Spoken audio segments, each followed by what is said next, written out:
Waalaikumsalam Waalaikumsalam warahmatullahi wabarakatuh. warahmatullahi wabarakatuh. Alhamdulillah, alhamdulillahilladzi hadana li hadza wa ma kunna linahtadiya laula an hadanallah. Allahumma shalli ala Muhammad wa ala alihi wa ashabihi ajmain. Alhamdulillah, puji syukur kita panjatkan kehadirat Allah Subhanahu wa taala atas segala nikmat, karunia serta hidayah yang diberikan kepada kita sehingga kita dapat berkumpul dalam rangka thalabul ilmi, mengkaji ilmu terkait dengan sistem ekonomi Islam. Salawat serta salam semoga senantiasa tercurah kepada junjungan kita Nabiullah Muhammad sallallahu alaihi wasallam. Semoga kita semua termasuk orang-orang yang mendapatkan syafaat beliau di yaumil qiyamah kelak. Alhamdulillah. Bapak Ibu yang dirahmati Allah, ahlan wa sahlan bihudurikum. Selamat datang, selamat bergabung dalam kelas ekonomi Islam pada pertemuan yang insya Allah pada hari ini kita akan membahas tema yang sangat menarik, ya, sebagaimana tema-tema sebelumnya setelah sistem ekonomi kapitalisme, sistem ekonomi sosialisme, dan insya Allah hari ini kita akan membahas mengenai sistem ekonomi Islam. Wah, ini sudah penasaran pastinya. Bapak Ibu yang dirahmati Allah, kuliah ekonomi Islam ini diselenggarakan kerjasama Sekolah Bisnis Syariah dan MITS, yakni Majelis Iqtisadi wal Tijarah Syariah. Insya Allah kelas ini gratis, tetapi kami persilahkan kepada Bapak Ibu yang ingin berinfak untuk program ini, kami persilahkan untuk kemudian berinfak. Kami juga mengucapkan jazakumullah khairan kasiron kepada Bapak Ibu yang sudah memberikan sebagian donasinya untuk program ini. Semoga Allah Subhanahu wa taala mengganjarkan dengan pahala yang berlipat ganda. Amin amin ya rabbal alamin. Seperti biasa dalam rangka membagikan semangat thalabul ilmi dan semangat menghadiri majelis ilmu, silahkan ya, kami persilahkan kepada Bapak Ibu sekalian untuk mengcapture kelas Zoom ini, lalu kemudian isi dengan caption terkait ibroh yang didapatkan. Kemudian upload ke medsos masing-masing dan juga jangan lupa tag akun SBS ya, Sekolah Bisnis Syariah di @sekolahbisnissyariah. Ya, baik Bapak Ibu yang dirahmati Allah, seperti yang sudah kami sampaikan, insya Allah tema pertemuan kita pada hari ini adalah sistem ekonomi Islam. Insya Allah tema ini akan dipandu oleh guru kita, Ustadz Fauzan Al-Banjari. Insya Allah. Ya, Assalamualaikum Ustadz, sudah masuk?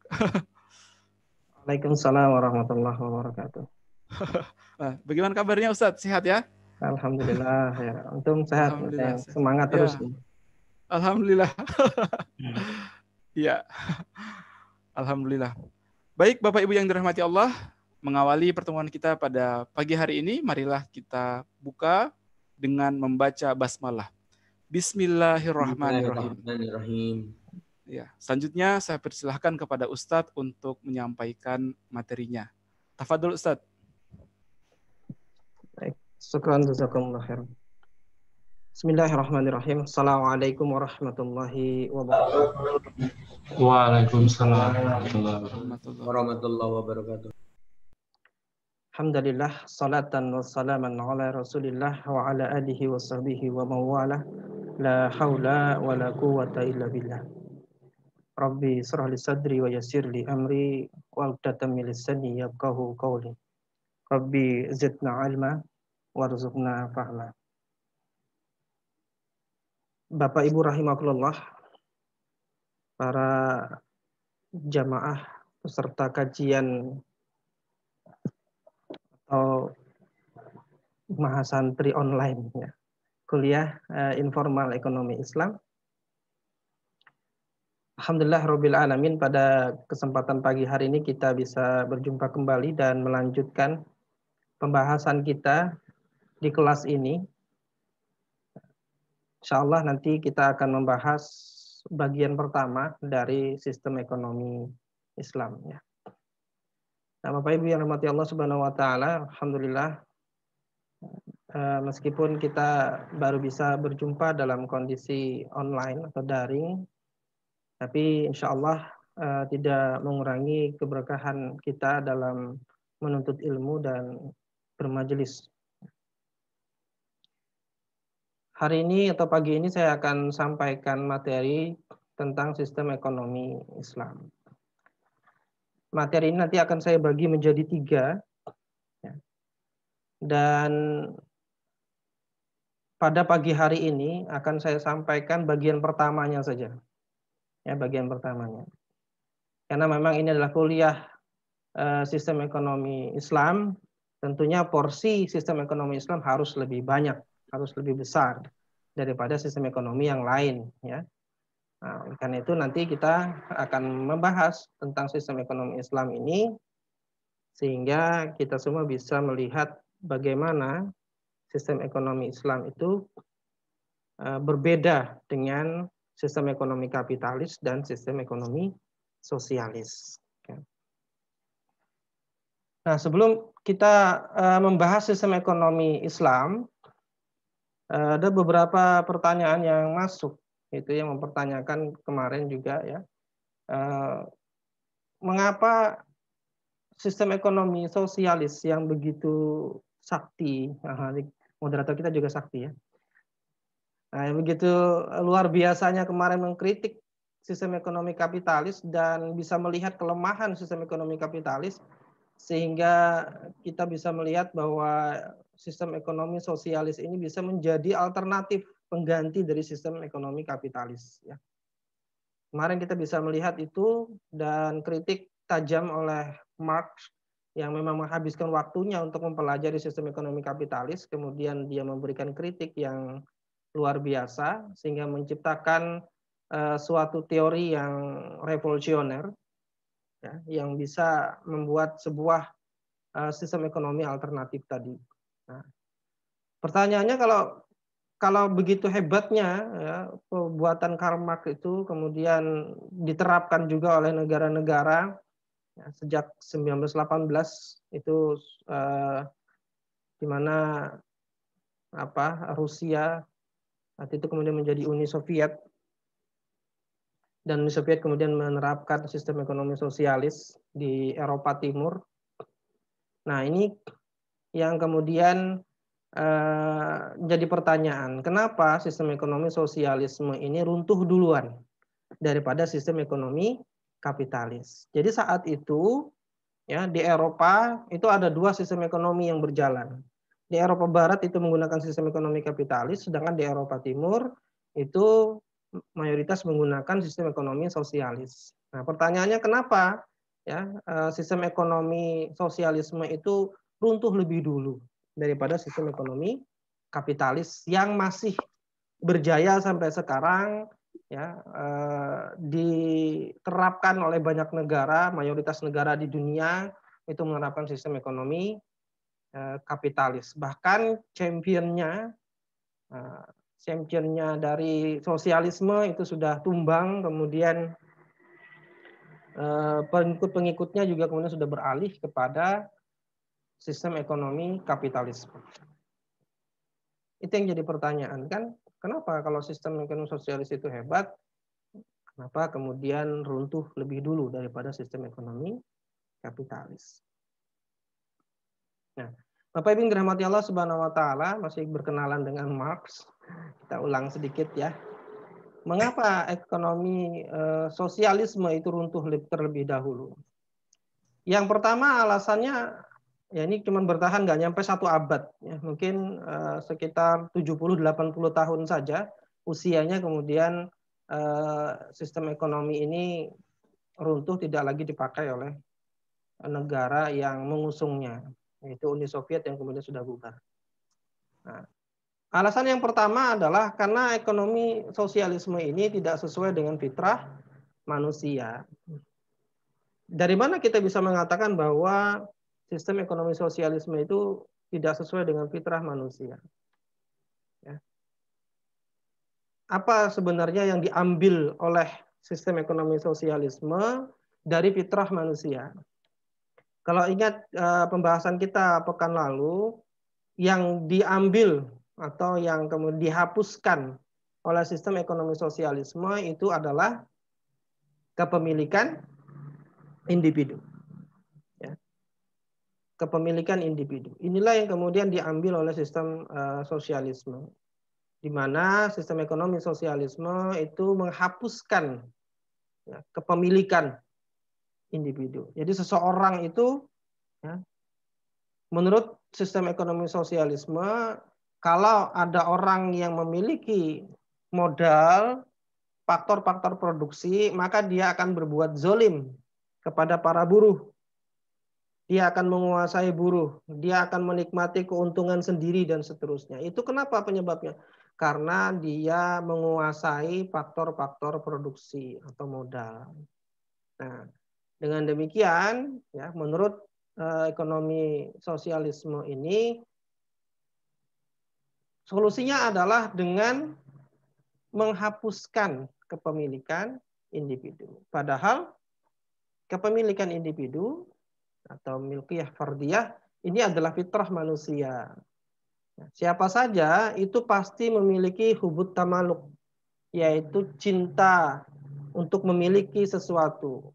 Ini dorongan atau naluri yang tidak bisa dihilangkan dari diri manusia. Ya. Apa penampakannya? Ya, kita akan bersedih ketika kehilangan sesuatu. Ya, kita akan merasa marah kalau sesuatu yang kita miliki itu diambil orang dan seterusnya. Itu adalah fitrah manusia, Anda nggak bisa menghapuskan itu. Nah, ketika itu dihapuskan, maka gejolak itu akan terjadi pada diri manusia. Inilah yang terjadi pada masyarakat di negara-negara yang menerapkan ekonomi sosialisme. Ketika ekonomi ini menghapuskan kepemilikan individu, di mana semua orang tidak lagi memiliki secara individu, kecuali hal-hal yang terbatas, ya, yaitu dibatasi dalam jumlah-jumlah tertentu saja, maka inilah yang mengakibatkan mereka kemudian gelisah dan kemudian menentang sistem ekonomi sosialisme ini dari dalam.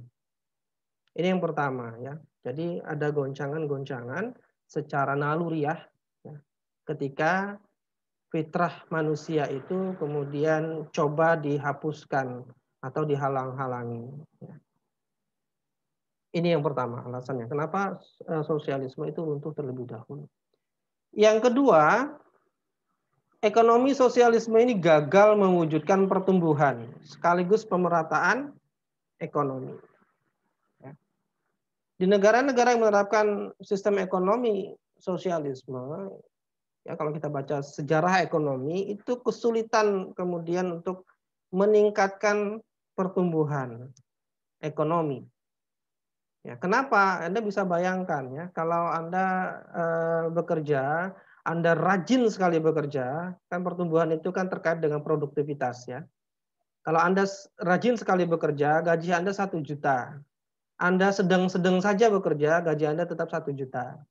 Anda sambil malas-malasan bekerja, tetap 1 juta. Lalu kira-kira yang akan Anda lakukan apa? Rajin, biasa-biasa saja, atau malas-malasan? Ya kalau naluri, ya buat apa kerjanya capek-capek? Gitu. Buat apa berlelah-lelah kalau kemudian sama saja apa yang didapatkan? Nggak bisa kemudian membayangkan saya akan punya ini, punya rumah sebesar ini, punya sepeda motor, punya mobil. Itu nggak akan bisa dibayangkan oleh masyarakat dalam ekonomi sosialisme. Karena apa yang dia dapatkan itulah jatahnya dia. Ya. Nah, hal seperti ini itu menghambat produktivitas pasti. Ya, ketika produktivitas itu terhambat, pertumbuhan tidak terjadi. Nah, inilah yang terjadi di dalam sistem ekonomi sosialisme. Ya. Dan apa yang diproduksi misalnya oleh Uni Soviet waktu itu perang kan, perang dingin sampai perang beneran gitu ya. Perang dingin sampai perang beneran, itu mereka juga memproduksi persenjataan dari motor tank ya. Kemudian pesawat terbang. Nah, kalau dilihat hasil produksinya secara quality tidak sebaik mereka yang di ekonomi kapitalisme. Oleh karena itu dalam beberapa pertempuran yang menggunakan peralatan atau menggunakan alutistanya dari sosialisme dan kapitalisme itu banyak kemudian dimenangkan oleh kapitalis. Dari sisi persenjataannya, bukan dari strategi perang dan seterusnya, tapi dari sisi persenjataan. Ya karena memang orang-orang yang membuatnya itu ya dia tidak memiliki penghargaan yang cukup untuk menemukan karya-karya kreatif gitu. Nah, ini karena tadi dibatasi, Anda mau rajin mau tidak ya Anda segitu sudah dijatah setiap bulannya. Gitu kan? Nah, ini yang terjadi. Nah, kalau pertumbuhan tidak terjadi, maka pemerataan ekonomi juga tidak akan terjadi. Ya, pemerataan ekonomi juga tidak akan terjadi. Padahal yang dijanjikan, yang diimpi-impikan oleh ekonomi sosialisme itu kan pemerataan, semuanya sama rasa, yang memperoleh sama-sama gitu. Ya. Apakah itu benar-benar terjadi? Ya, kalau orang yang tidak tinggal di dalam negara sosialisme itu akan merasakan bahwa sosialisme itu luar biasa gitu. Ya, coba bayangkan Anda tidak perlu susah-susah ya. Lulus misalnya dari kuliah kemudian langsung bekerja, semuanya jadi pegawai negara. Karena di dalam sistem ekonomi sosialisme itu nggak ada pegawai swasta, nggak boleh ada. Ya, pabrik-pabrik swasta itu kan nggak boleh di dalam ekonomi sosialisme. Itu bertentangan dengan konsep ekonomi mereka. Gitu. Jadi tidak akan ada yang namanya pabrik-pabrik swasta. Semuanya punya negara, pabrik negara semua. Jadi kalau Anda di negara sosialisme, otomatis Anda akan diberikan jatah pekerjaan, Anda diberikan jatah gaji yang sama. Ya. Tidak peduli Anda kemudian punya kemampuan lebih, pokoknya sama rasa. Gitu ya. Nah begitulah sosialisme. Tapi kan itu kan enak ya. Begitu selesai kuliah langsung punya pekerjaan dan pekerjaannya adalah menjadi pegawai negara. Ini yang dicita-citakan banyak orang ya. Kalau sudah buka ASN itu, kalau sekarang ya namanya ASN, itu berbondong-bondong tuh mendaftar. Ya. Nah kalau di negara sosialisme itu jangan khawatir, semuanya akan menjadi pegawai negara. Tidak ada yang akan jadi pegawai swasta. Tidak ada yang bisa buka bisnis, ya besar sedikit bisnis diambil negara. Ya. Boleh punya bisnis tapi hanya boleh punya penghasilan bisnis sekian saja. Ada batasnya. Nggak boleh lebih dari. Kalau lebih dari itu diambil negara. Nah, kira-kira kalau seperti itu akan tumbuh nggak? Nggak akan tumbuh. Akan terjadi pemerataan nggak? Nggak akan terjadi pemerataan. Karena ada kelas sebenarnya. Kelas apa? Kelas negara. Ya, kelas negara. Itu yang terjadi. Negaralah yang menguasai. Mereka yang memimpin itu akan lebih kaya daripada rakyat yang dipimpinnya. Rakyat yang dipimpinnya akan merasakan sama. Sama ya. Kalian sudah cukup segitu saja. Siapa sekarang yang punya kelas? Ya mereka yang punya kelas. Yaitu negara. Jadi kalau kemarin itu yang kalau di kapitalis itu adalah para pemilik modal swasta yang dia katakan zalim kepada para buruh, para pekerja, sekarang zalimannya itu berpindah ke negara dalam sistem ekonomi sosialisme. Nah, karena itulah kemudian mereka itu pasti gagal kemudian mewujudkan pertumbuhan, apalagi pemerataan ekonomi. Ya. Kemudian yang ketiga, ekonomi sosialisme ini menghasilkan kelas baru yang tadi saya sebut kelas negara, yang lebih buruk daripada kelas sebelumnya. Kenapa bisa dikatakan lebih buruk? Dalam sistem ekonomi kapitalis itu, mereka yang menjadi tuan-tuan, yang menjadi majikan-majikan, juragan-juragan itu, mereka itu orang-orang yang profesional, memang ngerti menjalankan sebuah perusahaan. Ya.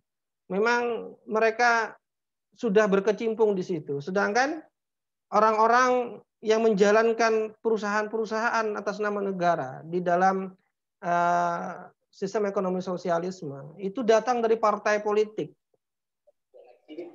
yang nggak ngerti dengan persoalan-persoalan yang berhubungan dengan perusahaan. Mereka ini kan rata-rata adalah orang-orang yang berhasil dari partai politik komunis. Partai politik komunis. Nah inilah yang kemudian menguasai negara dan mereka lah yang memegang semua perusahaan-perusahaan itu. Bagaimana kemudian bisa terjadi perbaikan dari sisi pengelolaan perusahaan-perusahaan. Sehingga yang terjadi adalah ya mereka yang memenangkan politik ini, yang berkuasa ini, mereka lah yang punya kelas baru, yaitu kelas penguasa.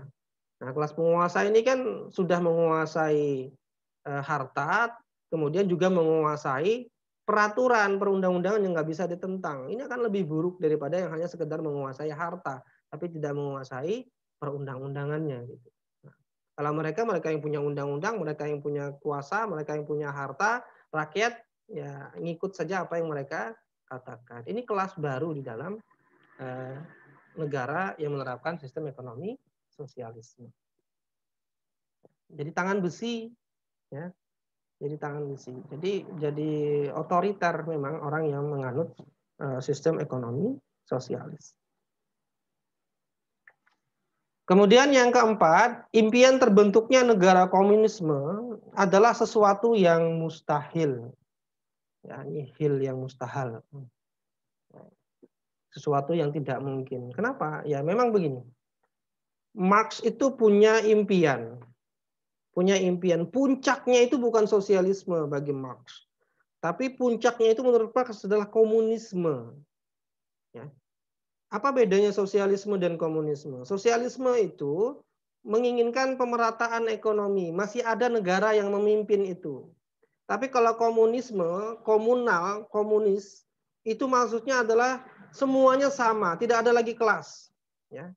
Jadi kalau kelas struggle yang diimpikan oleh Marx itu kan terjadi ada kelas borjuis, ada kelas proletar.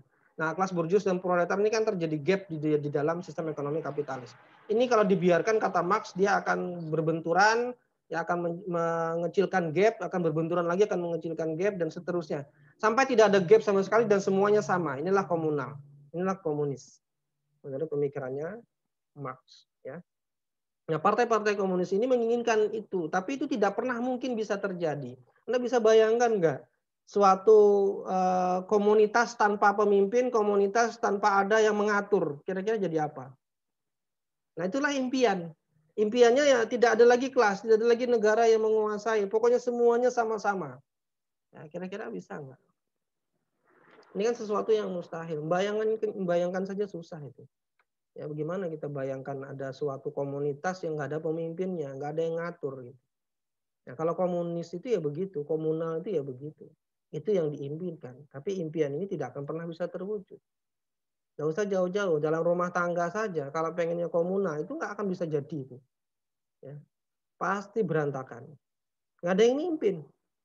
Nah kalau nggak ada yang mimpin terus bagaimana? Nggak ada yang ngatur terus bagaimana? Nah, jadi negara komunis itu sebenarnya sebuah negara yang tidak akan pernah bisa terwujud sesuai dengan impiannya Marx.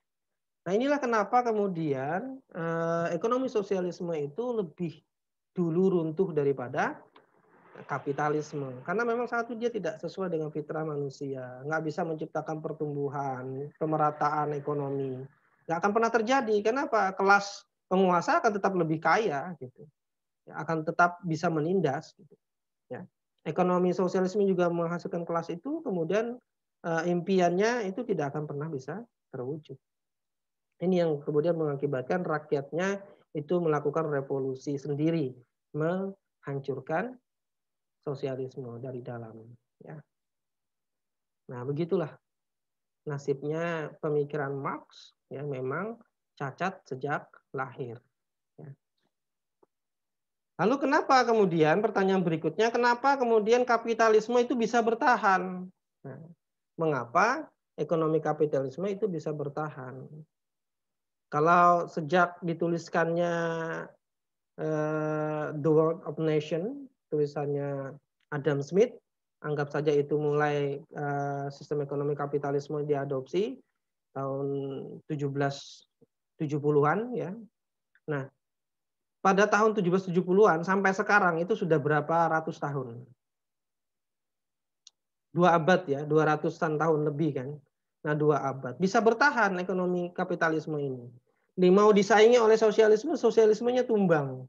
Nah, jadi kapitalisme tetap tegak, ya, tetap tegak. Jadi bukan kemudian di Eropa tuh kapitalisme hilang, tidak. Dia bersandingan asalnya dengan sosialisme, bertarung, sosialisme tumbang duluan. Kapitalisme tetap bertahan. Apa alasannya? Kemudian kapitalisme ini bisa tetap bertahan.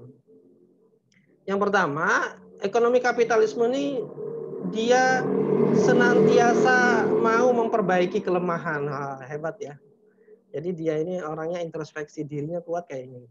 Ekonomi kapitalisme ini kemudian dia berubah menjadi neokapitalisme. Ya. Neoliberalisme.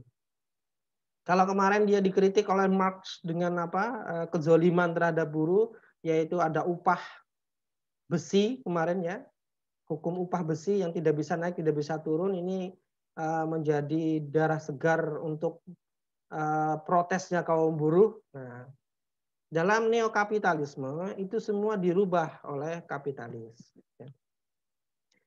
Enggak, jadi mereka itu baik gitu kepada kaum buruh sekarang. Gimana caranya dia baik?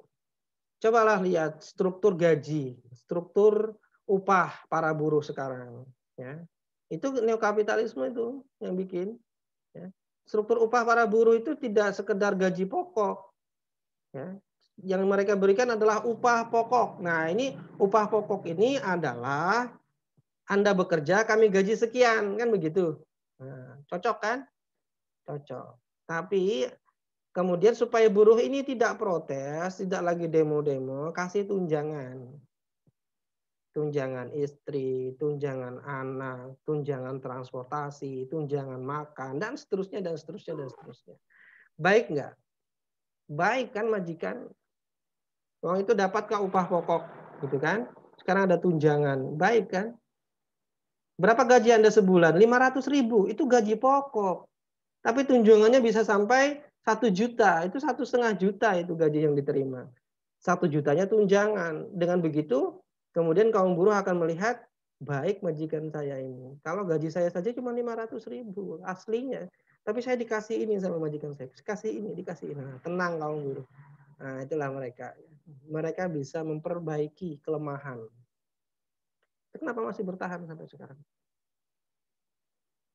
Kemudian ekonomi kapitalisme itu sangat sukses dalam mewujudkan pertumbuhan ekonomi. Ini yang kedua. Kenapa masih tetap bertahan?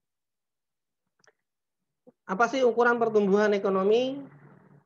Ukuran pertumbuhan ekonomi itu kan yang gampang itu adalah pendapatan per kapita. Nah, itu yang paling gampang. Jadi diukur dari pendapatan per kapita. Nah, negara kita ini sudah masuk negara menengah, ya.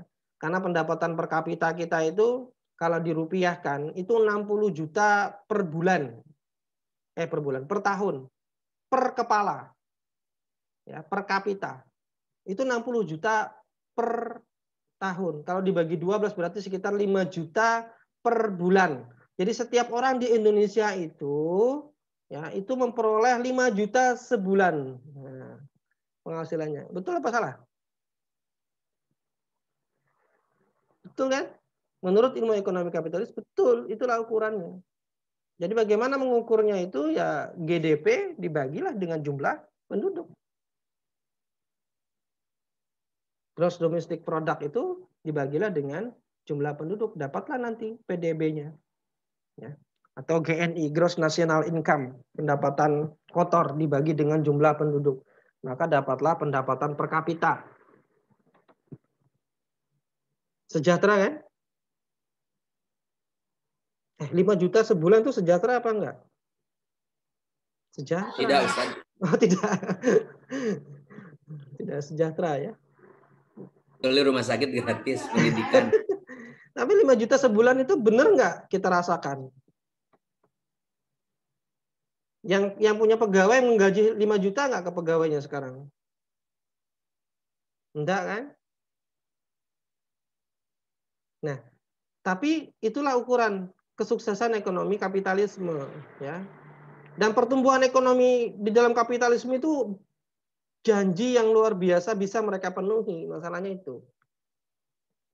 Ada 2 kaki yang bisa melejitkan pertumbuhan ekonomi dengan sangat cepat di dalam sistem ekonomi kapitalis. Apa itu 2 kakinya? 2 kakinya itu adalah perbankan dan pasar modal. Nah, itu yang bisa mempercepat pertumbuhan ekonomi dalam sekejap. Dalam hitungan jam. Itu bisa pertumbuhan ekonomi. Mainkan perbankan, mainkan pasar modal. Freeport itu dulu mau bangkrut tahun 65 itu Freeport. Dapat izin mengelola Freeport yang di Papua itu, mengelola gunung, 2 buah gunung itu, ya, langsung lempar ke sahamnya ke pasar modal, langsung itu naik gitu, ya, perusahaannya. Itu kan pertumbuhan ekonomi itu. Cepat sekali. Lewat apa? Perbankan dan pasar modal. Nanti akan ada penjelasan lebih jauh tentang itu ya di materi yang lain. Tapi begitulah pertumbuhan ekonomi di dalam ekonomi kapitalisme. Siapa yang tumbuh? Yang bisa tumbuh, tentu saja. Kalau rakyat yang ngukurnya rata-rata aja. Bukan ngukur per individu, kita ukur rata-rata saja. Indonesia kaya atau miskin? Kaya. Pendapatannya besar atau kecil? Besar. Kenapa? Ya rata-rata kan saja kan. Mau ada yang mati di sana, kelaparan di sini, oh itu kecil-kecil lah. Ya, kalau kapitalisme kan yang penting kan rata-rata semuanya dapat 5 juta sebulan, rata-rata. Nah, begitulah kesuksesan mereka. Tapi pertumbuhan ekonomi ini ilmiah bagi mereka gitu. Ayo, siapa yang mau menentang? Pertumbuhan ekonomi bagaimana ngukurnya? Nah, kapitalisme ngukurnya begitu. Kamu punya ukuran lain nggak? Kan tantangannya begitu. Ini ilmiah ini. Ya. Pertumbuhan ekonomi.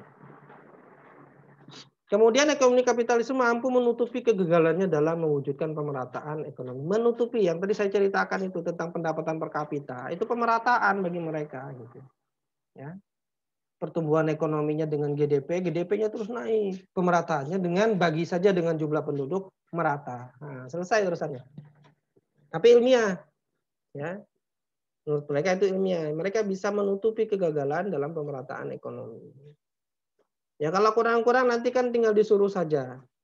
Perusahaan-perusahaan itu bagikan CSR. Sudah gitu saja. Ya. CSR kemudian dimanfaatkan oleh sebagian orang. Bikin proposal. Bikin proposal ada kegiatan untuk dapat dana CSR.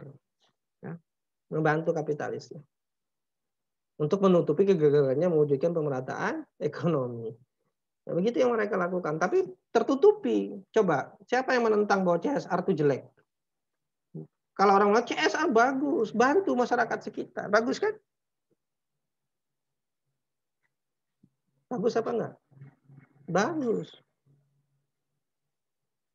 Tadi gaji-gaji buruh, kasih tunjangan-tunjangan. Menutupi kegagalannya dalam menyejahterakan buruh. Baik ya majikannya? Baik.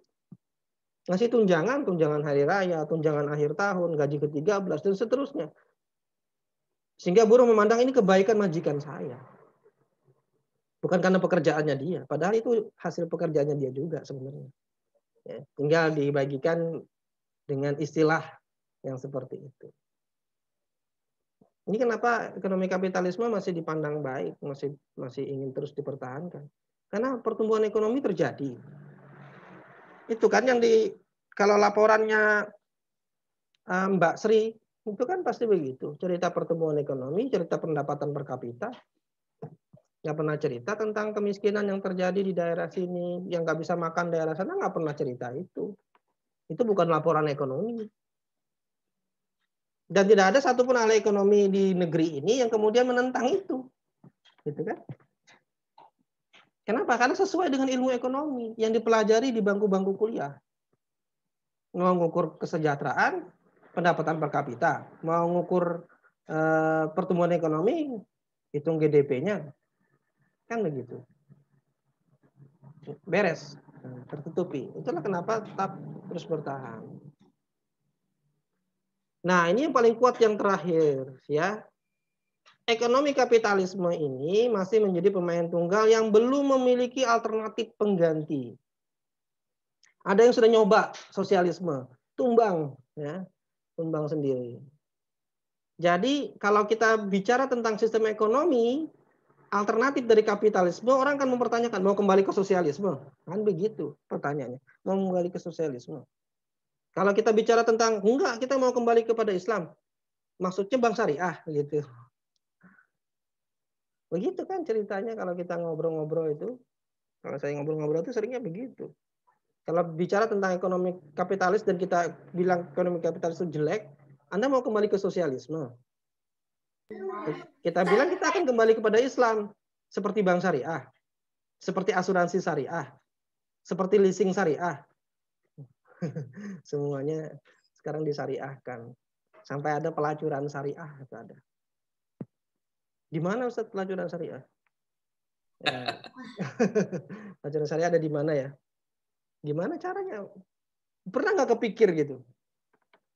Tapi zaman sekarang itu ada gitu. Pernah nggak kepikir pelacuran syariah? Nggak pernah kepikir kan?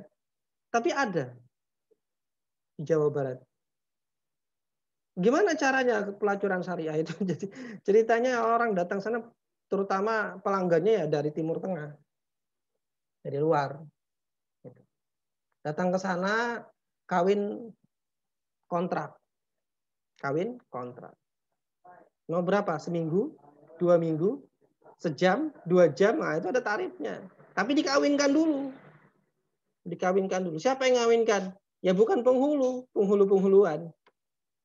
Tapi ada ijab kabul. Nah, itu pelacuran syariah katanya. Luar biasa kan? Obligasi. Obligasi itu nggak kepikir lah kok bisa disyariahkan. Karena obligasi itu kan udah jelas bunga. Udah jelas riba. Tapi kemudian muncul sukuk syariah gitu. Nah, ini jadi syariah semua. Nah, apakah mau mengganti yang seperti itu? Nah, sudah kalau seperti itu. Nah, ini sebenarnya bukan mengganti, ini memperkuat kapitalisme. Ya tadi, memperbaiki dirinya. Ya. Kelemahan-kelemahannya. Nggak mau riba ya, nggak mau bunga ya. Ya sudah nggak apa-apa kalau nggak mau bunga. Bagi hasil kita. Nah, tapi bagi hasil modelnya model kapitalisme. Jadilah mudharabah namanya. Ya. Bagi hasil. Gitu. Kalau leasing jelek ya, nggak syar'i ya, ganti saja ya dengan yang syar'i. Nah, namanya kemudian berubah jadi IMBT, kalau gitu. Nah ini yang mau dipakai. Jadi kapitalisme bertahan, kuat. Ya. Nah, oleh karena itu kita perlu ya kemudian untuk tahu. Karena ekonomi kapitalisme ini menjadi pemain tunggal saat ini yang sepertinya tidak memiliki alternatif pengganti. Ini harus kita berikan. Kalau kita bicara ekonomi itu seperti sebatang pohon, ya kita bicara kemarin ekonomi kapitalisme itu mulai dari akarnya sampai daun dan buahnya. Yang kita ceritakan dari persoalan dasar, pandangan dasar dia tentang ekonomi, kemudian problem mendasar tentang ekonomi, sampai kemudian solusinya. Ini kan ibaratnya sebuah pohon, ini ada pohon kapitalisme, buahnya ini. Ini ada pohon sosialisme, buahnya ini. Gitu. Nah sekarang kita mau pakai yang mana? Kalau kita bilang ini adalah Islam, berarti kita harus berikan dari akar sampai ke buah juga, dari problem sampai ke solusi juga dengan ekonomi. Nanti membuat chapter tulisan ini ya, dan insya Allah bisa diposting di media sosial dengan men-tag akun Sekolah Bisnis Syariah di @sekolahbisnissyariah. Ya, baik, alhamdulillah Ustadz sudah kembali masuk dan saya persilahkan kembali kepada Ustadz.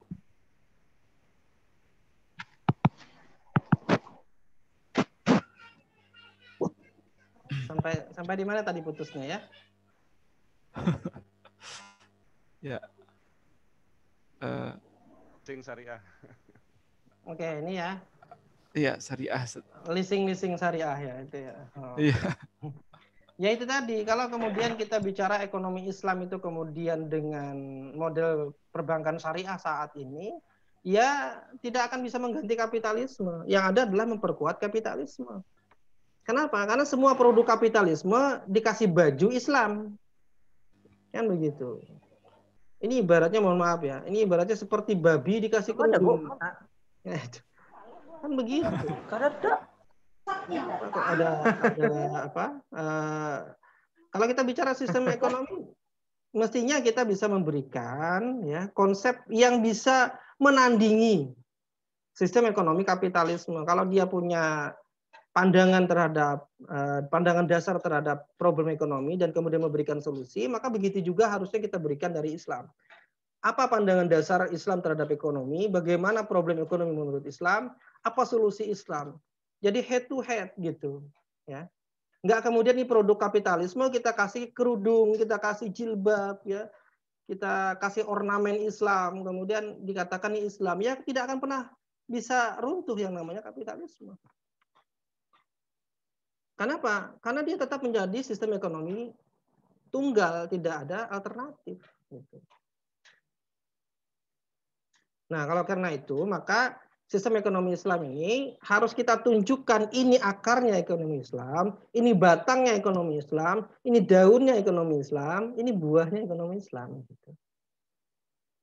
Setuju ya? Gitu kan? Bukan kemudian ekonomi kapitalis kita bajui dengan baju-baju syariah. Itu nggak benar. Nah, ini baru kita masuk ke pembahasan ekonomi Islam. Oh, jadi baru pengantar. Baru pengantar. Nah, baik. Nah, ini yang tadi saya bilang. Sistem ekonomi yang akan saya bahas tentang Islam ini yang pertama adalah pandangan dasar ekonomi Islam. Kemudian masalah asasi ekonomi menurut Islam. Dan yang ketiga adalah solusi atas masalah asasi ekonomi menurut Islam. Ini yang saya sebut tadi sebagai ini akarnya, ini pokoknya, ini daun, dan ini buahnya. Kita akan lihat sama nggak dengan sistem ekonomi kapitalis, sama dengan ekonomi sosialis atau tidak. Penting kan? Jangan sampai kita bilang ekonomi Islam, tapi kita kemudian nggak ngerti bagaimana sebenarnya sistem ekonomi Islam. Makanya ketika diskusi-diskusi itu banyak sekali orang kemudian yang maksudnya seperti bank syariah gitu. Nah, itu harus clear kita jawab, ya. Tentu saja tidak. Nah, terus bagaimana? Nah, ikutlah kelas ini, gitu ya. Kelas informal ekonomi Islam. Nggak usah formal-formal, kita bahas informal saja. Nah, bagaimana sebenarnya pandangan dasar ekonomi Islam itu? Yang pertama, wah ini langsung to the point dan langsung bertentangan dengan sistem ekonomi kapitalis dan sosialis. Kenapa? Ekonomi Islam memandang bahwa kelangkaan, scarcity, bukanlah problem asasi dari ekonomi manusia. Bukan. Jadi kalau kemarin ekonomi sosialis dan kapitalis memandang bahwa ketidakcukupan barang dan jasa untuk memenuhi kebutuhan manusia itu adalah problem mendasar, problem asasi dari ekonomi manusia, Islam mengatakan tidak. Bukan itu. Bukan scarcity, bukan kelangkaan. Sehingga persoalan produksi yang kemarin dibahas pada sistem ekonomi kapitalis, ya, what, ya, how, dan for who, itu tidak akan kemudian menjadi suatu pembahasan prioritas dalam ekonomi Islam. Apa yang akan diproduksi, bagaimana memproduksinya, untuk siapa diproduksi, itu nggak akan dibahas secara prioritas di dalam Islam. Kenapa? Karena dianggap bukan persoalan asasi. Paham ya? Apa sih maksudnya itu? Ya, nanti kita jelaskan.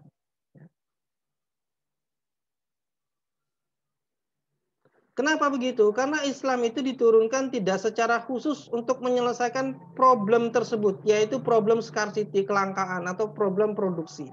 Islam tidak diturunkan, ya, secara khusus. Aturan-aturan Islam, syariat Islam itu tidak diturunkan secara khusus untuk menyelesaikan problem-problem yang terkait dengan itu.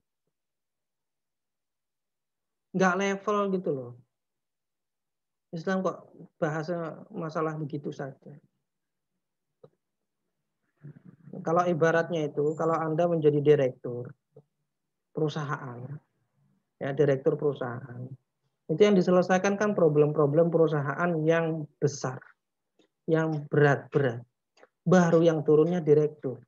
Tapi kalau cuman masalah WC mampet, manggil direktur, itu kan nggak level gitu. Wah, WC kita mampet, panggil direktur. Apa hubungannya WC mampet panggil direktur?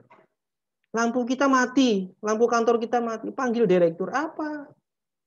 Juga nggak level manggil direktur. Ya.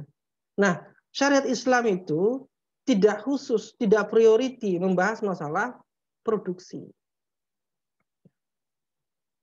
Kenapa? Karena problem produksi itu solusinya cukup diserahkan pada akal manusia saja. Mau bikin apa? Akal manusia bisa.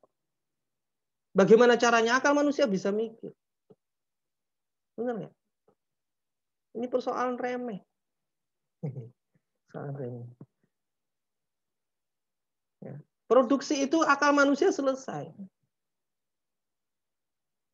Akan bisa membuat. Kekurangan akan bisa dibuat. Jadi ini tidak dibahas secara prioritas di dalam sistem ekonomi Islam.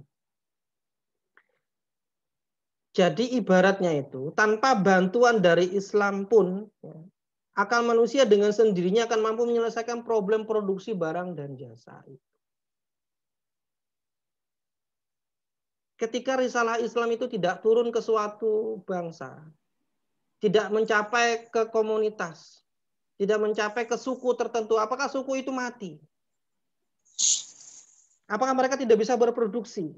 Kan tidak. Mereka bisa berproduksi, mereka bisa hidup, bisa berkembang. Betul nggak? Ini fakta. Tanpa harus ada Islam. Artinya apa? Persoalan produksi itu memang cukup akal manusia. Paham kan maksud saya ya? Jadi bukan levelnya gitu. Levelnya Islam itu menyelesaikan problem asasinya, problem beratnya. Jadi menurut Islam, problem produksi itu bukan problem yang berat. Scarcity itu bukan problem yang prioritas. Itu cukup akal manusia, selesai.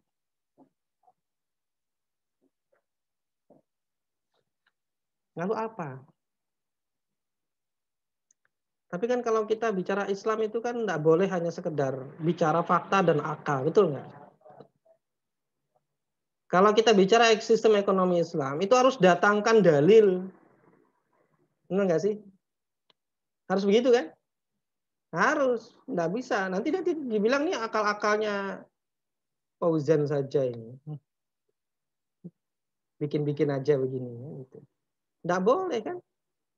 Jadi kalau saya tadi mengatakan bahwa produksi, scarcity, ya, untuk mengatasi scarcity itu dengan produksi, itu bukan prioritas di dalam Islam, itu saya juga harus mendatangkan dalil. Bukan hanya cerita fakta tadi, bahwa ada komunitas di sana tidak datang Islam, dia tetap bisa hidup. Itu fakta kan? Nggak usah diatur oleh Islam, itu fakta. Mereka tetap bisa berkembang, kan begitu. Fakta. Sekarang pun yang menerapkan sistem ekonomi kapitalis tidak mau pakai Islam, apa nggak bisa memproduksi? Bisa kan? Itu menunjukkan bahwa scarcity, kemudian untuk mengatasinya dengan jalan produksi itu tidaklah menjadi prioritas. Itu secara fakta. Terus dalilnya apa? Nah, kalau bicara Islam harus pakai dalil. Kalau dibacakan dalil ini, kok dalilnya itu Ustaz ya? Kita lihat dulu. Kan itu sudah hafal saya Ustaz. Ya kenapa nggak tahu kalau ini dalil ekonomi? Ini dalil ekonomi Islam. Nah, apa? Yang pertama adalah Quran surah Al-Baqarah 29. Huwaladzi khalaqalakum ma fil ardi jami'an. Dialah Allah yang telah menciptakan bagi kamu atau menjadikan bagi kamu segala apa yang ada di muka bumi ini untuk kamu. Nah, jadi segala apa yang sudah di muka bumi ini sudah dijadikan Allah untuk kita. Ini dalil yang pertama. Jadi apa saja di muka bumi ini boleh kita ambil, boleh kita pakai. Ya. Jami'an. Ini kalau di dalam ilmu usul fikih, ya kata ma itu menunjukkan umum. Jami'an itu juga umum. Ya. Oleh karena itu dalil ini bersifat umum. Ya. Dalil ini bersifat umum. Terkait dengan apa saja. Apa saja ini kan terkait dengan segala sesuatu yang bisa dimanfaatkan oleh manusia. Itu kan yang diceritakan tentang scarcity, kebutuhan manusia kan. atas segala sesuatu kan begitu. Itu kan cerita scarcity. Ternyata apa? Allah sediakan. Sudah Allah ciptakan. Khalaqalakum. Allah telah ciptakan. Ya, khalaqalakum. Khalaqa itu kan fi'il madhi. Khalaqalakum. Telah Allah ciptakan. Sudah diciptakan. Sudah tersedia. Silakan. Apa kira-kira masih scarcity? Nggak cukup yang ada di muka bumi. Kalau nggak cukup dikasih lagi yang di langit. Ya. Dalam Quran surah Al-Jasiyah ayat 13. Kalau nggak cukup yang di bumi, Allah kasih yang di langit. Wa syakhara lakum ma fis samawat wa ma fil ardi jami'an minhu. Dan dia menundukkan untuk kamu apa yang ada di langit dan apa yang ada di bumi semuanya sebagai rahmat. Ma fis sama ini juga menunjukkan makna am, makna yang umum. Dalil ini menunjukkan makna yang umum. Bercerita tentang keberadaan benda-benda segala sesuatu yang bisa memenuhi kebutuhan manusia. Clear ya dalilnya?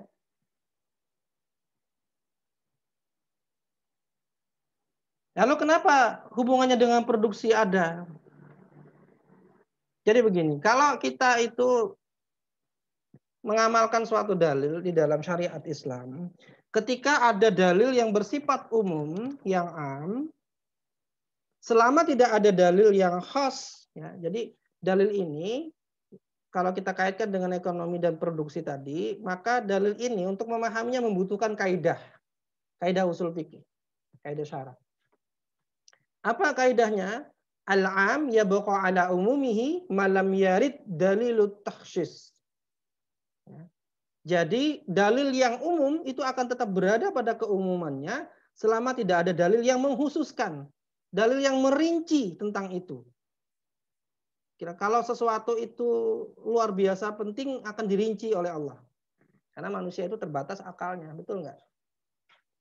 Ya, mesti dirincikan oleh Allah. Contoh, sholat. Sholat itu bil makna doa. Logawinya doa. Kalau sholat itu didatangkan dengan dalil yang bersifat umum, maka semua orang bisa melakukan sholat dengan cara yang bermacam-macam. Karena intinya sholat itu adalah doa. Artinya doa. Jadi bisa saja ada yang kemudian sholatnya sambil berdiri. Ada yang sambil duduk-duduk. Ada yang sambil santai-santai. Ada yang joget-joget. Bisa begitu. Kenapa? Karena tidak ada dalil yang merincinya. Sampai kemudian ada dalil yang merincinya. Nah, ternyata sholat itu dirincikan. Sehingga memiliki definisi syar'i tentang sholat. Bahwa yang dimaksud dengan sholat itu adalah dimulai dari niat. Ya, af'alnya adalah takbiratul ihram. Kemudian diakhiri dengan salam. Maka tidak ada lagi kemudian orang sembarangan sholat. Kenapa? Karena itu dirincikan. Berarti itu penting tuh. Dirincikan. Riba misalnya, kita bicara ekonomi, riba. Riba itu kalau hanya dikembalikan kepada lugawinya, itu artinya tambahan. Jadi segala sesuatu yang berupa tambahan jadi riba. Padahal jual beli itu pasti tambahan, masa nggak nambah? Beli 5 juta, dijual 5 juta, lek dong. Nggak untung. Nah, kalau kemudian ngambil untung, misalnya dijual 6 juta, jadi riba kalau menggunakan logawinya. Ternyata riba tidak kemudian dalam bentuk umum yang didatangkan. Dalil-dalilnya banyak, dirincikan pula oleh hadis-hadis. Muncullah definisi riba. Jadi riba itu rinci penjelasannya. Menunjukkan pentingnya sesuatu, priority untuk diperhatikan oleh umat. Gitu. Iya kan? Nah, dalil-dalil tadi yang bicara tentang kebutuhan manusia, tentang produksi, itu ternyata tidak ada dalil yang merincikannya. Jadi tetap pada keumumannya. Tetap pada keumuman dalil-dalil itu.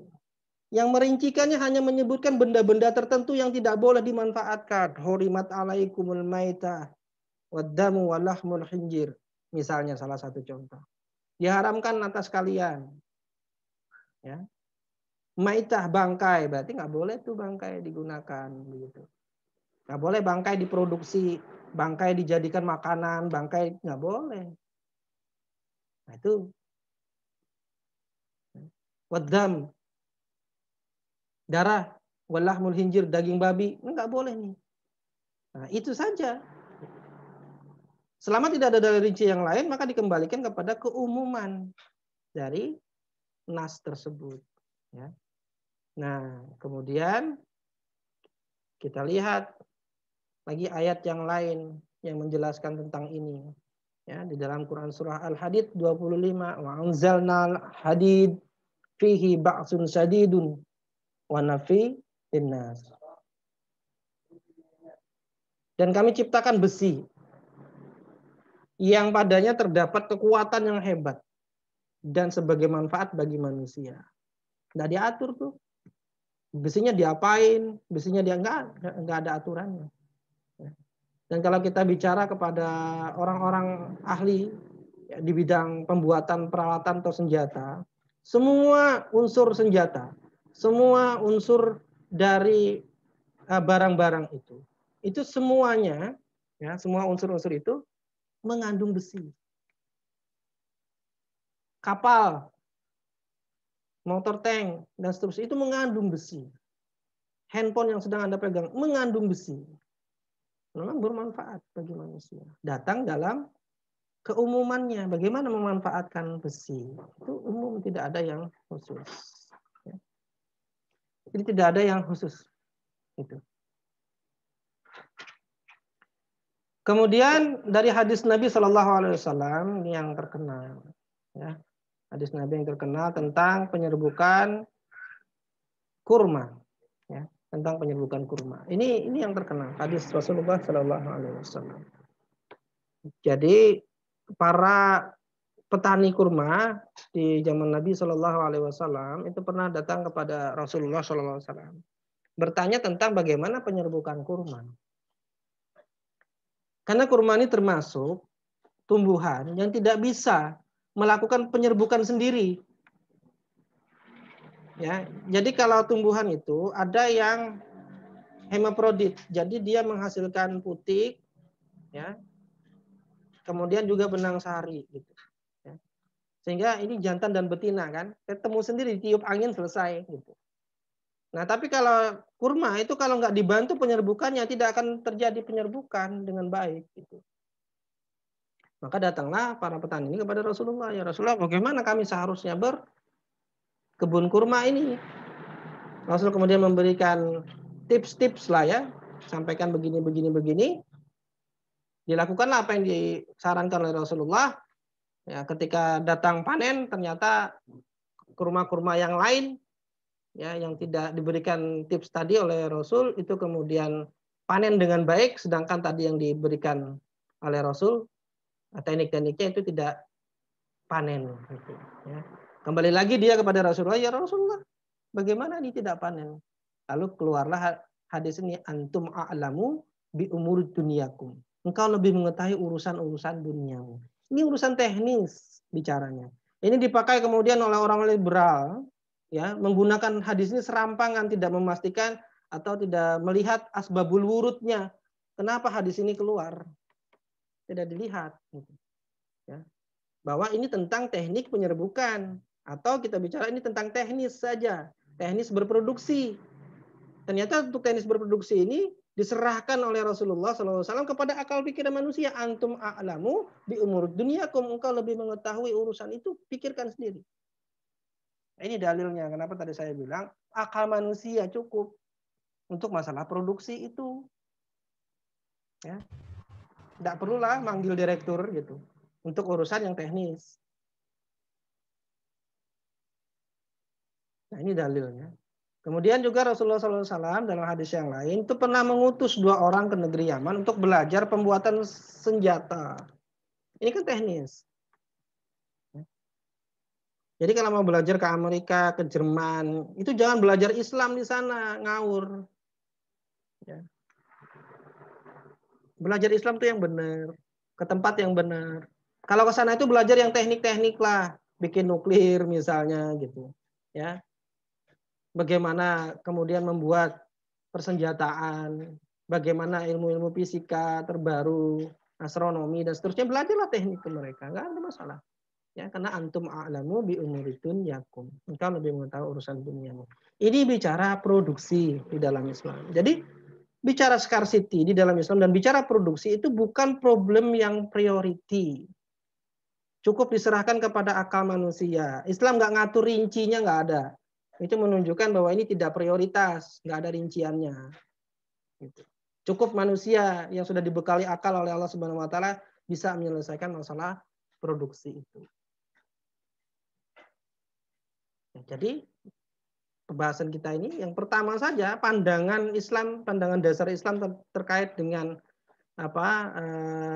problem asasi ini sudah nggak sama dengan kapitalis dan sosialis yang melihat scarcity itu sebagai problem asasi.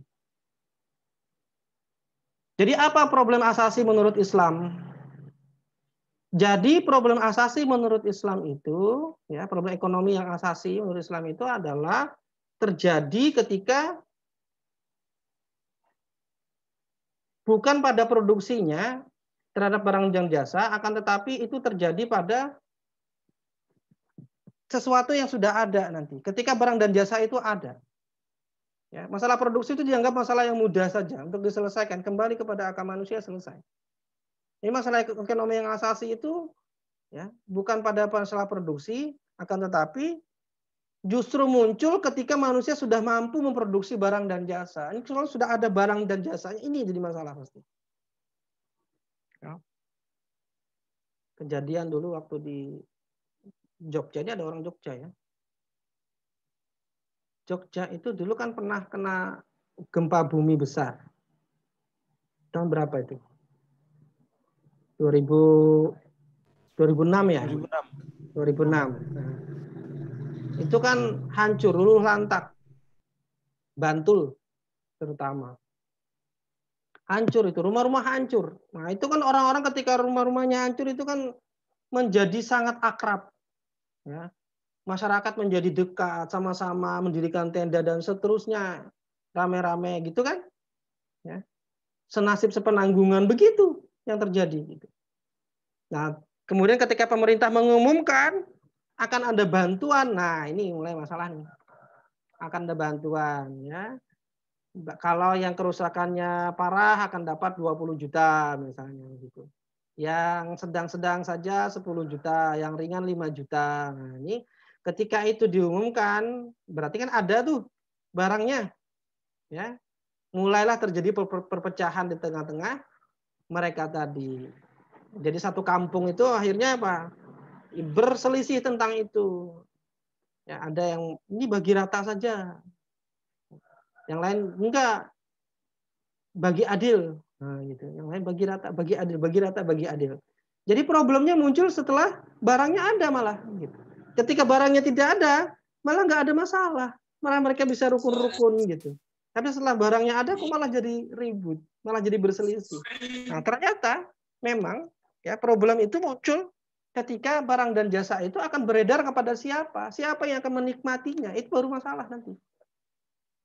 Ya, itu yang akan muncul masalah, bukan karena tidak ada barangnya. Ketika barangnya itu ada, itu yang akan jadi masalah. Siapa yang boleh menikmati ini, siapa yang boleh mengambil barang ini, itu yang jadi masalah bagi manusia. Oleh karena itulah, ya, problem ekonomi yang dianggap asasi di dalam ekonomi Islam itu adalah masalah interaksi manusia yang terkait dengan barang dan jasa. Interaksi manusia terkait barang dan jasa ini yang jadi masalah ekonomi. Islam itu melihatnya interaksi ini yang akan menjadi masalah dalam berbagai persoalan. Masalah politik dan kekuasaan itu adalah interaksi manusia antara rakyat dan penguasa. Maka muncullah masalah politik. Kalau masalah sosial itu adalah masalah interaksi manusia antara laki-laki dan perempuan, muncullah masalah sosial. Jadi kalau mau menyelesaikan persoalan sosial, selesaikan interaksi manusianya, yaitu hubungan laki-laki dan perempuan. Jadi kalau ada ibu-ibu yang suka nonton sinetron atau suka nonton opa-opa Korea, itu kan masalah interaksi yang dibicarakan di situ. Bagaimana sakit hati gara-gara perempuan, gara-gara laki-laki, dan seterusnya. Berjilid-jilid panjang sekali ceritanya. Nggak selesai-selesai sinetronnya. Yang dibicarakan itu doang, masalah interaksi itu saja. Kalau dalam Islam menyelesaikan sinetron itu sudah gampang. Pisahkan laki-laki dan perempuan. Kira-kira mau ditonton nggak itu? Nggak laku. Satu seri aja udah tutup, selesai. Apa yang ditonton gitu ya? Nah, selesai, tapi urusan sosial selesai. Kenapa? Interaksinya diatur. Gitu. Kemudian masalah politik dan kekuasaan itu interaksi antara rakyat dengan penguasa. Ya. Maka itu selesai juga ketika diatur dengan Islam. Nah, yang disebut dengan masalah ekonomi dalam Islam itu adalah interaksi manusia yang terkait dengan barang dan jasa. Masalah yang muncul karena interaksi manusia terkait dengan barang dan jasa yang ada di tengah-tengah manusia. Ini problem. Ini pasti mendatangkan problem. Siapa yang boleh menikmati? Ada beras yang bertumpuk-tumpuk di Bulog, itu siapa yang boleh menikmati? Itu problem. Ada barangnya gitu. Tapi yang boleh menikmati siapa? Itu kan problem. Dengan kata lain, ya, problem ekonomi yang asasi itu adalah menyangkut distribusi barang dan jasa. Siapa yang bisa menikmati, siapa yang bisa memanfaatkan, itu kan masalah distribusi. Kenapa barang itu sampai kepada saya, itu distribusi. Kenapa tidak sampai kepada orang lain, itu kan masalah distribusi. Kenapa dia berhak, kenapa tidak berhak, itulah masalah ekonomi. Jadi bukan mengadakan barangnya. Nah, inilah yang diatur oleh Islam. Kenapa bisa begitu? Kenapa problem ekonomi yang asasi itu adalah terkait dengan distribusi barang dan jasa di tengah-tengah manusia? Kenapa? Ya, kita bisa jelaskan dalam dua aspek nanti, yaitu tinjauan fakta dan juga tinjauan dalil, ya, Al-Qur'an. Baik, mungkin itu saja yang bisa saya sampaikan pada kesempatan pagi ini. Sengaja saya tunda yang ini, ya, karena sudah hampir jam 7:30 WIB. Ya, sudah sejam saya sampaikan. Tapi saya berharap bisa dipahami, ya. Ekonomi sosialis, ekonomi kapitalis dari pandangan dasarnya dengan Islam saja sudah bertentangan atau berbeda 180 derajat bertentangan. Ya. Nah, oleh karena itu nanti kita akan lihat kenapa problem asasi itu menurut ekonomi Islam adalah distribusi barang dan jasa, bukan produksi. Nah, kita nanti akan tinjau minggu depan insya Allah, ya, tinjauan kita tentang fakta bahwa tanpa distribusi ternyata yang punya masalah dalam ekonomi, ya, baik secara faktual maupun secara dalil-dalil. Baik, demikian Allahu a'lam bishawab. Saya kembalikan kepada Mas Sakti.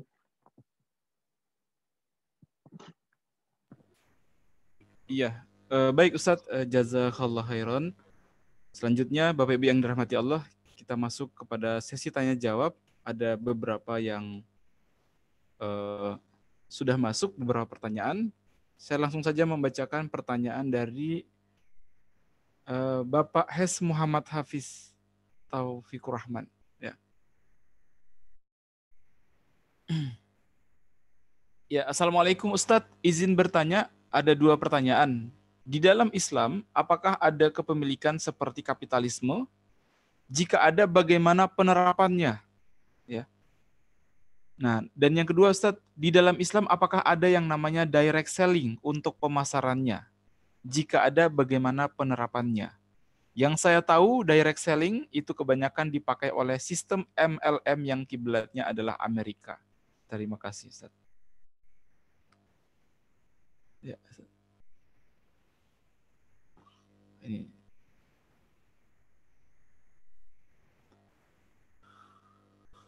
Baik, ya. Jadi tentang kepemilikan. Kita akan membahas kepemilikan ini cukup banyak nanti setelah ini, ya. Kita akan membahas apa saja sih kepemilikan dalam Islam. Gitu. Apakah sama dengan kapitalisme? Mungkin ada mirip, sebagian kecil. satu aspek, tapi tetap berbeda. Kalau dalam Islam, kepemilikan itu nanti ada definisi khusus tentang kepemilikan. Kalau dalam kapitalis tidak ada. Ya. Jadi kepemilikan apakah ada seperti kapitalis? Jadi kalau kita hanya melihat kemiripan, mungkin mirip. Ya, seperti kita melihat daun. Daunnya warna hijau, tapi yang satu daun kedondong, yang satu daun jambu. Nah, beda kan daunnya? Ya. Tapi sama-sama hijau. Jadi kepemilikan ini, ya kepemilikan di dalam Islam itu nanti ada 3 macam. Ada kepemilikan individu, ya, ada milkiyah fardiyah, kemudian ada milkiyatul daulah, kepemilikan negara, dan ada milkiyatul am, kepemilikan umum. Masing-masing punya definisi dan karakteristik sendiri-sendiri. Nah, oleh karena itu, jangan lewatkan penjelasannya pada pembahasan tentang kepemilikan, supaya kita bisa tahu bagaimana penerapannya dari masing-masing kepemilikan itu. Jadi kalau dikatakan apakah ada seperti kapitalis, mirip iya, tapi tidak sama. Dan hanya pada satu sisi, gitu ya. Nanti kita bahas secara rinci, jadi saya hanya kasih gambaran seperti itu saja. Ya, jadi jangan sampai kemudian tertinggal dalam pembahasan kepemilikan nantinya. Kemudian yang kedua tentang direct selling. Direct selling. Tinggal dilihat dulu pengertian direct selling itu apa. Direct itu langsung, selling itu kan penjualan. Penjualan langsung. Kalau penjualan langsung dengan definisi lugawinya saja, bahasanya saja nggak ada masalah. Memang dalam Islam itu harus penjualan langsung. Apa yang maksudnya penjualan langsung dalam Islam? Penjualan langsung dalam Islam itu adalah pemilik barang yang berhak menjual kepada pembeli. Kalau dia bukan pemilik barang, ya, maka ada larangan malah. Ya, la tabi malaisa indak, jangan kau jual sesuatu yang tidak ada di sisimu. Nah, nggak boleh itu jual sembarangan punya orang. Direct selling. Jadi kalau ada rantai distributor dalam Islam, ini ada aturan. Untuk menjadi distributor itu ada hukum syaraknya, untuk menjadi perantara itu ada hukum syaraknya gitu. Kalau direct selling itu nanti akan mengikuti hukum-hukum jual beli secara tunai, secara langsung. Ya. Kalau kemudian dia berjenjang, maksudnya ada rantai tadi, maka ini harus mengikuti hukum-hukum tentang samsara, hukum-hukum tentang syirkah, hukum-hukum tentang ijarah, wakalah. Banyak hukum yang harus diikuti. Makanya kalau ingin berbisnis, pelajari hukum-hukum itu, tidak boleh tidak. Ya, jangan sampai kemudian kita berbisnis nggak ngerti itu. Kalau direct selling dalam pengertian seperti itu, ya. Tapi kalau direct sellingnya kemudian dihubungkan dengan multi level marketing, ya, artinya menjual langsung tapi berlevel-level. Nah, ini tadi saya bilang harus mengikuti hukum keperantaraan karena dia berlevel-level itu menjadi perantara.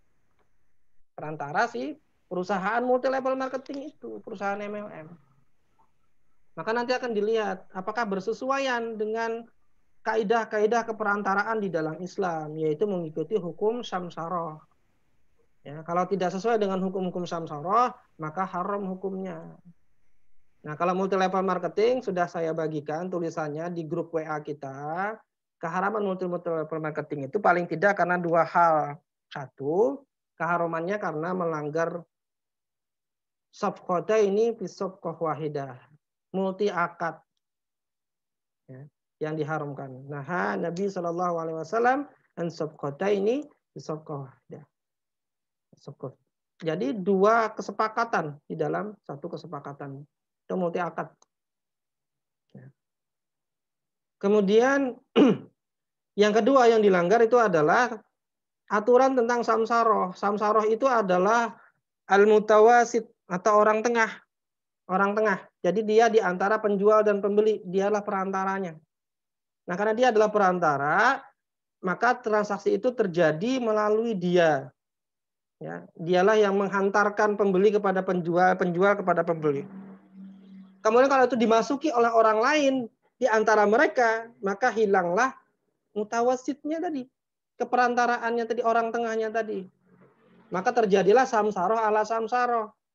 Nah, samsaro ala samsaro ini sudah keluar dari definisi al-mutawasid yang dibenarkan oleh Nabi Shallallahu Alaihi Wasallam.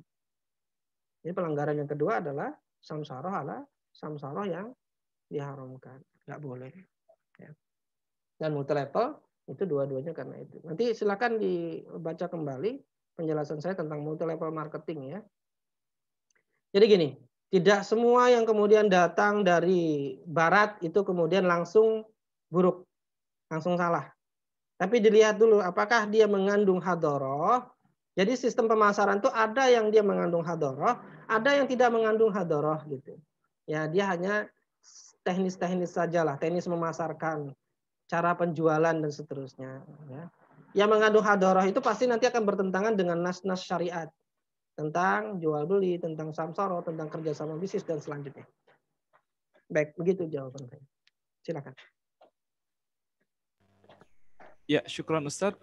Selanjutnya pertanyaan dari Bapak Fikri Muhammad. Assalamualaikum Ustadz. Maaf, saya bacakan dari Ibu Uci Siregar dulu ini. Assalamualaikum Ustadz. Apa yang membuat perbankan dan pasar modal dalam kapitalisme menjadi faktor utama dalam menentukan pertumbuhan dan pemerataan ekonomi? Bagaimana kedua hal itu bisa menjadi penentu? Ya.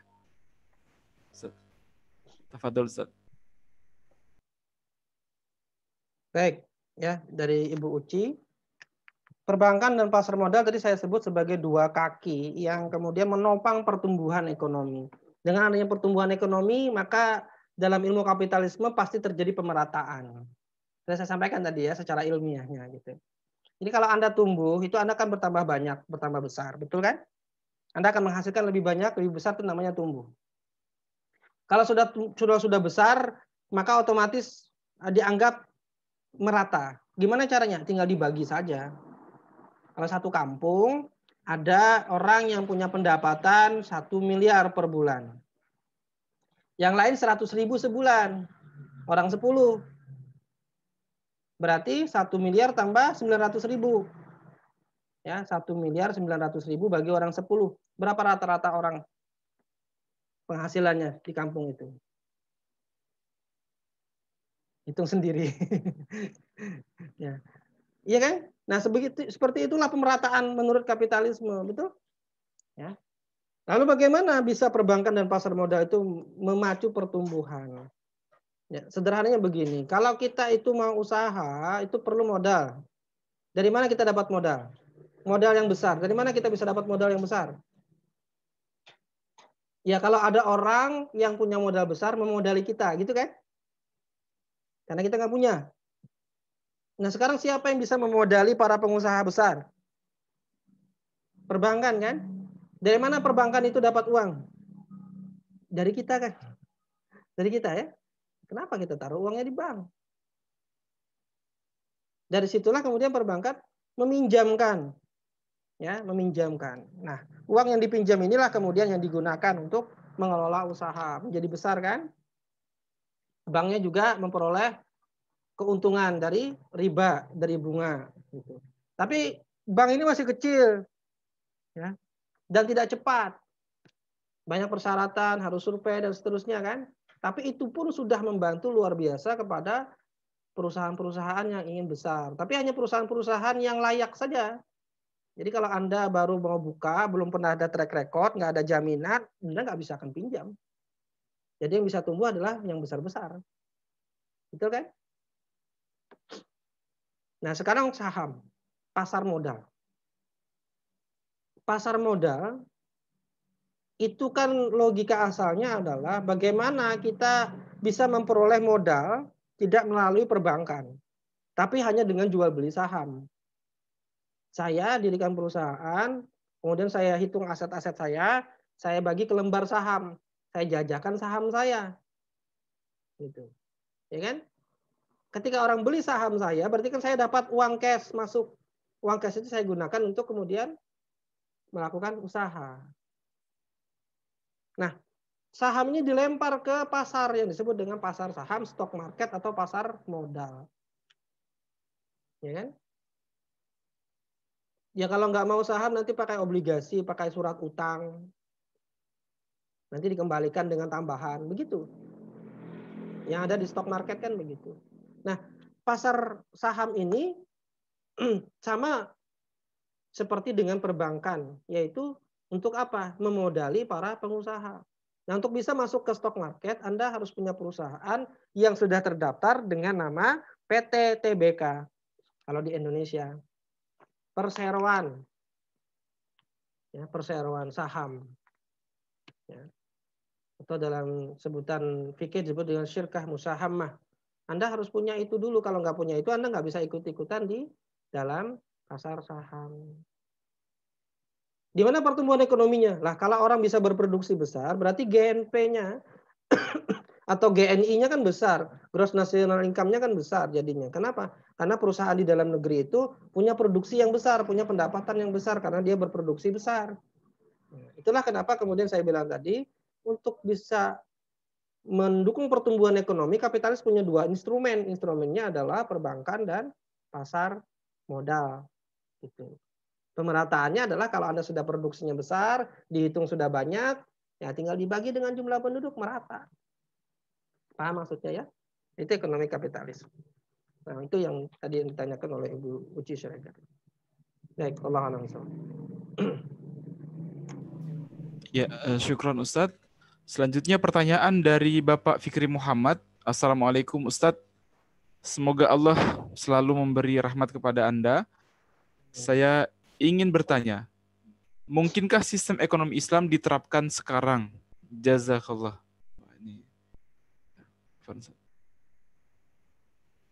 Baik. Nah, ini pertanyaan yang menantang kita semua. Betul nggak? Sekarang saya tanya, masih mau menerapkan sistem ekonomi kapitalis nggak? Masih mau menerapkan sistem ekonomi kapitalis? Enggak, Ustaz. Nggak mau kan? Kalau nggak mau menerapkan sistem ekonomi sosialis? Enggak, Ustaz. Enggak juga. Baik, berarti maunya sistem ekonomi yang bukan kapitalis dan bukan sosialis. Kalau gabungan mau nggak? Enggak juga. Enggak, Karena Cina itu sekarang kan gabungan sosialis kapitalis. Ya, sosio-kapitalisme. Sosio-kapitalisme. Jadi di Cina sekarang kan maju katanya ya. Tapi datanya kita juga sulit mempercayai karena Cina itu kan otoriter. Dia mengendalikan data, mengendalikan informasi yang keluar dari negaranya gitu. Katanya maju di sana. Luar biasa dan seterusnya. Nah, dia menerapkan sosialisme kapitalis. Ada yang kekurangan di sosialisme, dia tambahin di kapitalis. Apa yang kurang di sosialis, ditambahin di sosialis. Gitulah kira-kira. Mau seperti itu? Pasti nggak mau kan? Kenapa? Karena kita punya sistem ekonomi sendiri. Namanya sistem ekonomi Islam. Pertanyaannya, bisakah sistem ekonomi Islam itu diterapkan sekarang? Sistem ekonomi Islam itu hanya bisa diterapkan oleh negara. Nggak bisa diterapkan oleh individu. Kelompok itu nggak bisa. Kenapa nggak bisa? Karena sistem ekonomi itu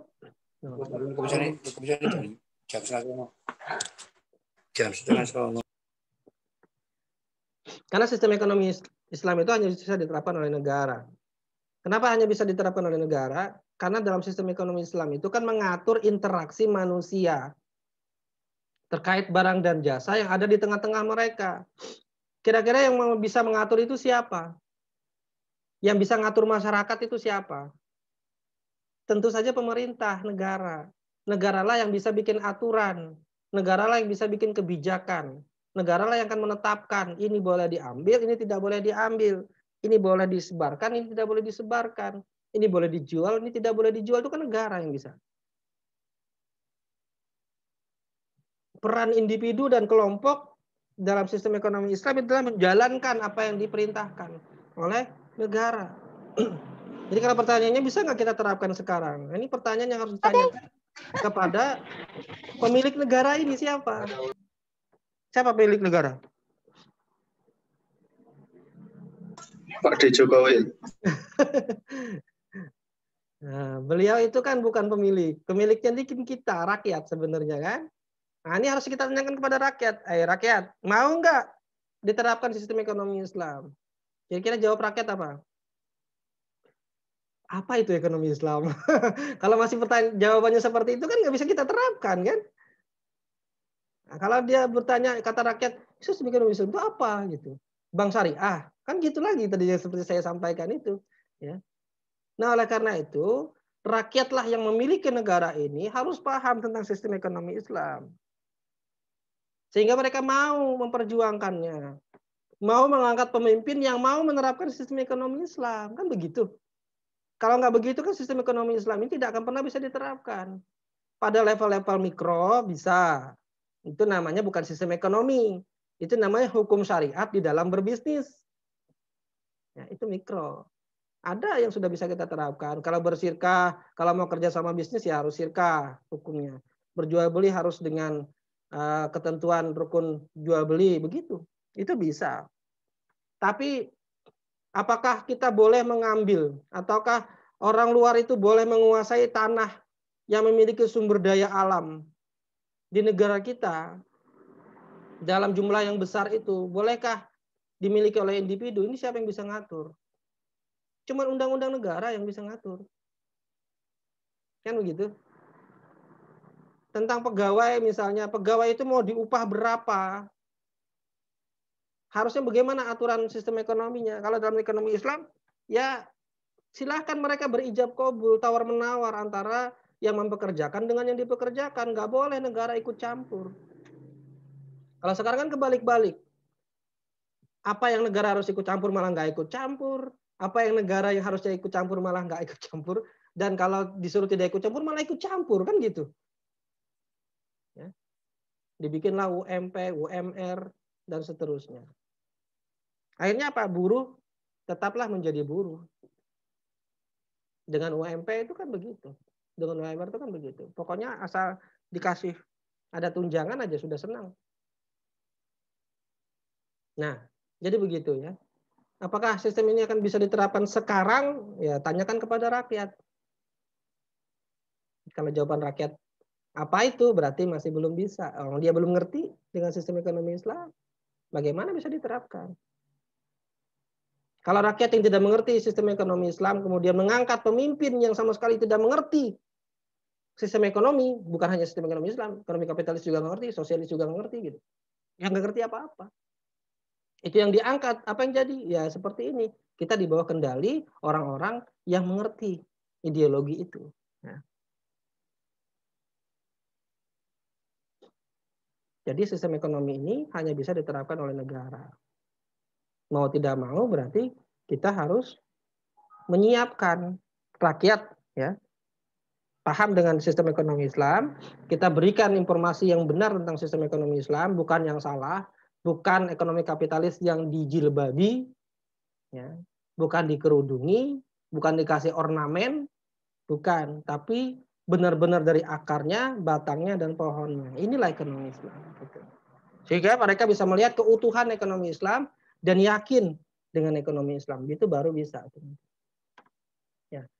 Ya, kalau opininya sudah mayoritas menginginkan ekonomi Islam, itu kan dengan sendirinya rakyat akan mengangkat pemimpin yang mau menerapkan sistem ekonomi Islam.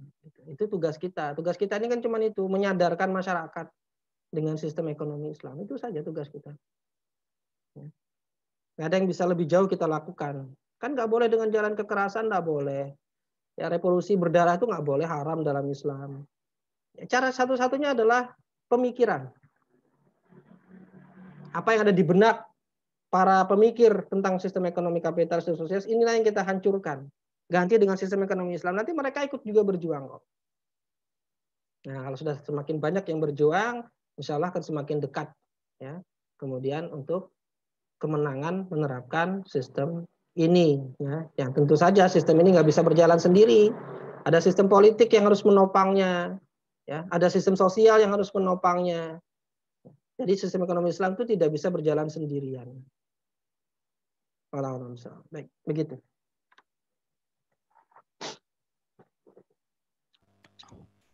Ya, baik. Syukron wa jazakallahu khairan Ustadz atas jawaban pertanyaan. Baik, Bapak Ibu yang dirahmati Allah, saya eh, saya mohon maaf mencukupkan sesi tanya jawab sampai di sini, dan saya juga melihat ya pertanyaan terakhir dari Bapak Diki ya tadi sepertinya sama ya dengan pertanyaan sebelumnya, dan saya pikir sudah dijawab oleh Ustadz ya.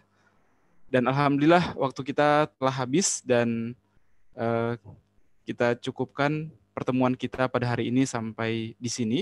Saya mengucapkan terima kasih kepada Ustadz atas penyampaian ilmunya pada kita semua pada pagi hari ini. Semoga bermanfaat. Syukron wa jazakallah khairan. Saya mengucapkan terima kasih kepada Bapak Ibu atas perhatian yang Bapak Ibu berikan pada kelas kita pada pagi hari ini. Dan sebelumnya,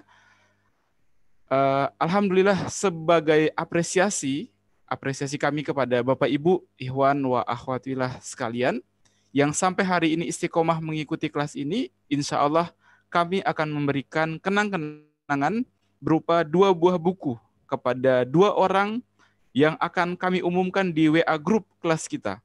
Buku ini ditulis oleh Ustadz Fauzan Al-Banjari yang berjudul 9 Bekal Syar'i Perjalanan Bisnis. Ya, nanti selamat buat Bapak Ibu atau ikhwan akhwat yang diumumkan ya namanya. Alhamdulillah. Semoga beruntung. Ya. Baik, Bapak Ibu yang dirahmati Allah, sekali lagi jangan lupa untuk caption, membuat capture dari pertemuan kita pada kelas ini dan posting di Facebook atau posting di media sosial, Instagram dan lain sebagainya dengan men-tag akun Sekolah Bisnis Syariah di @Sekolah Bisnis Syariah. Mungkin sampai di situ saja pertemuan kita pada pagi hari ini. Mari kita tutup pertemuan dengan membaca doa kafaratul majelis. Subhanaka Allahumma wa bihamdika asyhadu alla ilaha illa anta astaghfiruka wa atubu ilaih. Assalamualaikum warahmatullahi wabarakatuh. Waalaikumsalam. Waalaikumsalam warahmatullahi wabarakatuh. Ustaz Warahmatullahi wabarakatuh. Ya, syukran Ustaz. Waalaikumsalam. Waalaikumsalam. Semua ya. Jazakallah Ustaz. Assalamualaikum warahmatullahi wabarakatuh. Ustaz Devi.